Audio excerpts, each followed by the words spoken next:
తెలుగు ప్రజలు ఆరాధించే నటుడు పవన్ కళ్యాణ్. అదేవిధంగా ఎంతో ఉత్సాహంగా చూసే మరో నటుడు బన్నీ. ఇలాంటి నటులు ఎంతోమంది తెలుగు ఇండస్ట్రీలో ఉన్నారు. వీళ్ళంతా ఏం చదువుకున్నారు?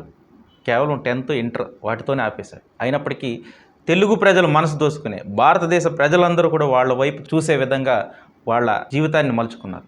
అద్భుతమైనటువంటి నటనతో, అద్భుతమైనటువంటి వాళ్ళ చాకచక్యంతో అందరిని ఆకట్టుకోగలిగారు. ఒక సినిమా రంగంలోనే కాదు, వ్యాపార రంగంలో, వాణిజ్య రంగంలో, చాలా రంగాల్లో అరకొర చదువులతోనే అద్భుతంగా రాణిస్తున్నారు ఎంతోమంది. కేవలం 10th క్లాస్, ఇంటర్మీడియట్తోనే కోట్ల రూపాయల అధిపతులైన వాళ్ళు ఎంతోమంది ఉన్నారు. అంటే చదువు ఒక్కటే జీవితం కాదు, చదువు ఒక్కటే డబ్బు కాదు, చదువు ఒక్కటే ఏమీ శాసించలేదు. విజ్ఞానం చాలా అవసరం, విద్య కూడా అవసరమే. అయితే అది జీవితాన్ని నిలబెట్టే విధంగా ఉండాలి. ఒక 10th క్లాస్ ఫెయిల్ అయినటువంటి ఒక వ్యక్తి తర్వాత కాలంలో ఒక ఐఏఎస్ ఆఫీసర్గా మారినటువంటి చరిత్ర కేరళలో ఉంది. ఇంటర్మీడియట్ ఫెయిల్ అయినటువంటి వ్యక్తి, డిగ్రీ ఫెయిల్ అయిన వాళ్ళు ఎంతోమంది తర్వాత కాలంలో కలెక్టర్లు, ఎస్పీలు, పెద్ద పెద్ద అద్భుతమైనటువంటి పదోన్నతుల్లోకి వెళ్ళారు. ఇదంతా ఎందువల్ల జరిగింది? ఒక్క ఫెయిలు ఒక జీవితాన్ని ఆపలేదు.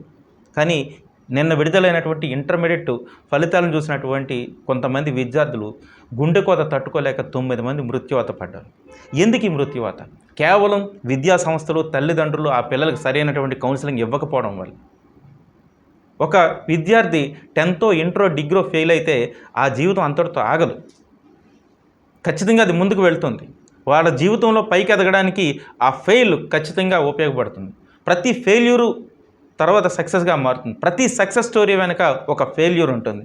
ఇంటర్మీడియట్ ఫెయిల్ అయినటువంటి విద్యార్థులు ఇలా మృత్యువాత పడడం చాలా బాధాకరమైనటువంటి విషయం. వాళ్ళకి నా ప్రగాఢ సానుభూతి వ్యక్తం చేస్తూనే తల్లిదండ్రులందరికీ నా సూచన ఏమిటంటే, ఖచ్చితంగా మీ పిల్లలు పబ్లిక్ ఎగ్జామ్స్కి అటెండ్ అవుతే వాళ్ళలో మనోధైర్యాన్ని నింపండి. ఫెయిల్ అయినా జీవితం ఆగదని చెప్పండి. అప్పుడే వాళ్ళ భవిష్యత్తు చాలా ఉన్నతంగా ఉంటుంది. ఒక్క క్లాసు ఫెయిల్ అయినంత మాత్రాన ఎవ్వరి జీవితం ఆగదు. ఆ ఫెయిల్యూర్ వాళ్ళని ఉన్నతమైనటువంటి జీవితాన్ని అందించే అవకాశం ఉంది.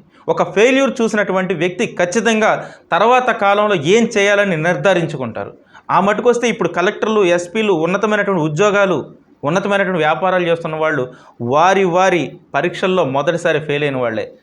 ఐఏఎస్లుగా, ఐపీఎస్లుగా సెలెక్ట్ అయిన వాళ్ళు మొదటి 2-3 దఫాల్లో ఫెయిల్ అయిన వాళ్ళే, తర్వాతే సక్సెస్ అవుతారు. అదేవిధంగా ప్రతి వ్యాపారంలో కూడా మొదట 4-5 సార్లు ఫెయిల్ అయిన తర్వాతే వాళ్ళు ఉన్నతమైనటువంటి స్థానం చేరుకున్నటువంటి సందర్భాలు ఉన్నాయి. ఇది గుర్తుపెట్టుకుని ఒక్క ఫెయిల్యూర్ ఎవ్వరి జీవితాన్ని ఆపుతూ. కాబట్టి తల్లిదండ్రులు, ఉపాధ్యాయులు, విద్యా సంస్థలు ఆ దిశగా పిల్లలకి కౌన్సిలింగ్ ఇవ్వాల్సినటువంటి అవసరం ఎంతైనా ఉంది. Thank you. Please subscribe our channel.